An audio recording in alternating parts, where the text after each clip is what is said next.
Welcome back to the Class of 2022 IB podcast. This is episode 3, and today we'll be talking about the extended essay, or the EE.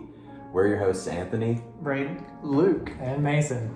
So the extended essay is a 4,000-word essay, and it seems like a lot, but I know we talked about this on our first episode, and they break it up between junior and senior year, and there's a lot more breaking up in between where you have to turn in about 500 words at a time. And so 500 words is still a little bit of work, but it's a lot better than doing 4,000 words all at the same time. Yeah. It's not the worst part of IB. There's no really bad part about IB, but it's it's a part of it's IB. a struggle. Just don't procrastinate. Yeah, that's true. Yeah. Which, it's not like they just throw you into it. So you pick a subject area, which you can pick any of the subject areas IB offers. I know Matthew chose music, which I don't think anyone else. No, because there was only 2 people. Yeah. So any class that you take, you can write an EE about except theory of knowledge. Yeah, because you already do the TOK essay. And so, which we discussed go around previously. and I chose psychology. I also chose psychology. I chose history. I also chose history. Yeah. Not So very we're not the most diverse, diverse. but yeah, I think the one most people chose is Psychology. Yeah, we have a lot of psychology people. Yeah, there's a lot of studies that you can talk about. I think that's why. But there have been people in the past who I know have done math, EEs. That's a very hard I topic. can't imagine writing 4,000 words. Because the idea is that with the TOK essay, it's a very long research paper. You choose a question in the subject that you have, and then you have to write 4,000 words on answering that question. Yeah. So with math, it's how do you answer that? Because it's math. So. That's kind of what the math IA is. All the IAs are just the EE for a subject area on a smaller scale. It's true. I think we would know that best with history because that's the IA most people we've done the most work for. So it's true. Well, in format, we also have to evaluate our sources. We have to evaluate the origin, the importance, the limitations on which we have on our studies, and what we can take it from. OPCBL. Yeah, that helps to give you a couple bit of words in when you're evaluating everything that you're using, especially in history. I know that we use a lot of sources. I think it's the same in psychology too. Yeah.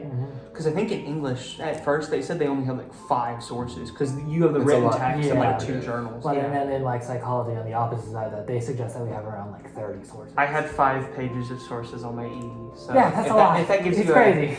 Because mine was Tokugawa shogunate, which is so I focus on the area of Japanese history, which they don't teach that much in the curriculum. So it doesn't have to be in the curriculum. The only reason they recommend it is because for me, the mentor, Miss Wheeler, she's more familiar with history. So if it's a subject she's more familiar with, she can help me with the work on it. So that's yeah.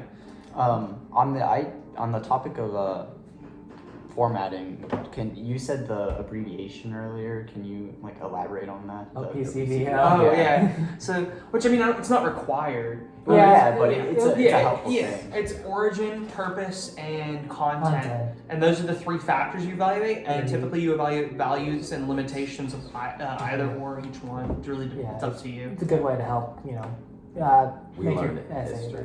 We learned it specifically for history, but you can use it for a lot of the essays that you end up writing. Yeah, no, you kind of talk about Wheeler helping, and that's everyone gets an EE mentor who's going to help them not necessarily know the subject. You're just really lucky if you have a history teacher helping your history essay. I think we chose that halfway into our junior year, or was it about? I think it was maybe a little bit, maybe November. I think we came back from Christmas break knowing our mentors. Yeah, we did. And so we both have the psychology teacher, Mr. Bott, and we both had Miss Wheeler. Yeah, but it's not always like that because our math teachers also help, and they're just there for really formatting and not to help. It's not guide the EE in general, but it's to make sure it's a good essay. They might not necessarily check the knowledge that you're writing, but if you get a good one, they might do that. Yeah, which that's kind of what I was saying. When you don't just get thrown into it, you have someone guiding you. Miss Wheeler's been helping me understand what I'm doing. She gives me sources. She gave me a full email 10 sources from someone who had a topic similar to mine, so that I could use that for some of mine, and that actually helped me format the later part of my essay, which I was struggling with. Just out of curiosity, since Braden mentioned this earlier, what are the rest of ours? Because I know that mine with psychology, I'm discussing the negative effects of video games and how that can affect adolescents in the K through 12th grade. Yeah. My topic is also psychology. It's going to be, or it is over the to what extent does head injury lead to depression in adolescence? which it's hard to evaluate because the statistics of head injuries, like this amount of studies that are on that alone is an insane amount. Yeah. But the correlation between the two is not very matching with their numbers. Like it doesn't really correlate between the two too often. So it's kind of hard for me to find appropriate sources. Yeah. But that's about the struggle I'm having with it. Yeah.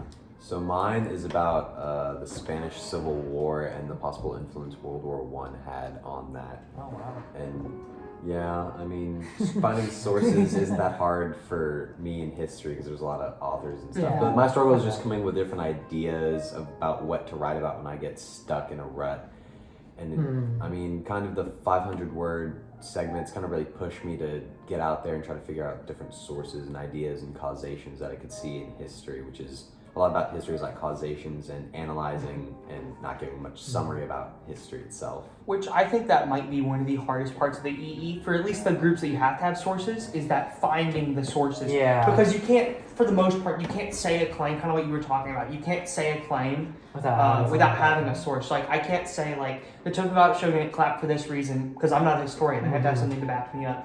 So you have to go through and, if you're trying to build an argument, sometimes you have to not cherry pick, but you have to find specific people who are talking about the topic you're talking about, Yeah, sure. and that can take hours on its own. That's definitely where it starts to feel like an actual research paper. Yeah. Is where, you know, you're trying to find a bunch of sources. Because I mean, that's the thing I struggle with too, is trying to find really good sources for it. I mean, mine has some sources on it, but finding really good ones is the main struggle. And also just figuring out my question was really hard. I've had to change it. I mean, small changes. My original idea was the same with like, I knew I wanted to do something with video games. I wanted to see how that might have initially affected them positively. Yeah. But then, you know, after going down and deeper into it, I've had to change the, like, you know, I had to specify, you know, what group of kids am I talking about? You know, am I really affecting positive, or am I trying to argue both sides, or am I trying to go negative? And I know that's something that a lot of people struggle with, is trying to figure out the accurate question to figure out what they're answering. For me, for my essay, when I struggled really hard, except for the sources, it was primarily on not opinionating anything. Like I can't write and insert my opinion and let it influence my findings. That's something I really struggle on in an essay paper like this. I really like to write my opinion. And I'm a very I really like writing fictional stories rather than factual findings of like tests and experiments that take place. So that's a little bit difficult for me, but I still enjoy it. Yeah, it might be. I don't know if it's harder in psychology, but you guys have to like remove connotation from words. So like you can't say like this thing's like super negative when someone could evaluate it in a different way. Which is like something I think we have to do it in history too, is that we cannot like insert any historical bias at all, because there's not like a definite answer. It's all dependent on the sources too. Yeah. Like A lot of facts. Opinions. One nice thing about the EE is that at Longview, at least, we have a EE workshop. Oh Oh, yeah. So at the beginning The of third and fourth day of school, where that's all we do. We just go to the computer lab and we just work on the EE and get a rough draft finished. Yeah. And you can talk to like most of the teachers, and hopefully you'll see your mentor around and they can help you. And it's just, that was really beneficial for like getting everything wrapped up so that we could have our like real EE mentor meetings. Yeah, for sure. Speaking of that, I don't know if y'all know this. Me and Annie had such a similar question that like just before school let out, we had to like change our like questions. Oh, right. So like, because both of ours were evaluating like the Chinese opium war in relation to the collapse of the Tokugawa Shogunate. So Annie focused more on opium trafficking, and I focused more on the aftermath of the economic policies of the Meiji. So that like took me. So I had to like almost rehash the entire first like 2,000 words I did. That almost happened to me too, actually. I don't know who he was, but there was some other kid who had joined our workshop, and they were concerned because both of ours were related to video games and their effect on children, but mine focused more on things kind of like reaction time and just different brain aspects development, and they focused on I think it was attention span. Okay, yeah. But they were like, no, Mason, you don't have to worry since you have yours kind of figured out beforehand and stuff. So I don't know what happened to him. I haven't seen him since then, but hopefully it didn't affect me too bad. Yeah, I changed mine. I was originally doing psychology E for like the first yeah. 2 months, and I couldn't figure out any good question that I was really invested in, which is like another big part about the E is like picking a topic you actually care about because you're going to be doing this for 2 years, and it's just very difficult to like keep your attention on and focusing on that question and addressing it over and over again for 4,000 words. I mean, I even changed my question. I still did the psychology EE. I changed it from dealing with how, I can't remember exactly what the question was, but I wanted to explore how history affected the mental state of children and the bias that they create towards their country. But then I changed it to head injury and depression. Yeah. So at least they allow a little leeway for when you're creating it, and even now I could still potentially like restart, but I'm not going to because that's a lot of work. Which I mean, we're winding down. We have 8 days until we're supposed our due date is on it. It's true. So I don't know if have you all had your Viva Voce? I haven't had it yet. I have not. It's You like, haven't? No. So I'm the only one who's had their, because me and Miss Wheeler went out of order and we actually did our Viva Voce before the final draft. We kind of bundled them. that's But weird. like for y'all, you guys don't even know this, but for Viva Voce, it's pretty much just you talk with your mentor about the process, like how you grew during the process, extenuating circumstances that made writing it more difficult. So I just got to talk about how Oh, picking up a job took yeah. away time from it, and then you talk about like. Was it hard? Like I think one of the questions was even, was it hard getting rid of bias?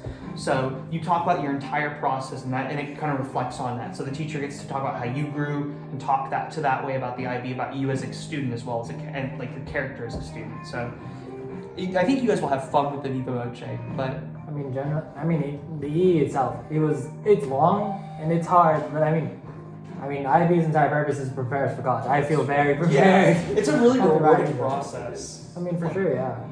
Yeah, I mean, like, I think we touched on most of the stuff that we needed to talk about for the E Yeah, I mean, format that's and basically everything. it. Yeah. Yeah. I think next time we're going to start going into the actual classes and subjects more, which I know we talked about TOK last That's time. a little more general. Yeah. It's a little Like, we're going to start focusing on, like, the different math courses next time specifically. Yeah. And then we're That'll going be to fun. segue into other courses. But I think that's it. All right. Thanks for watching episode 3. See you guys. Thank you. Yeah.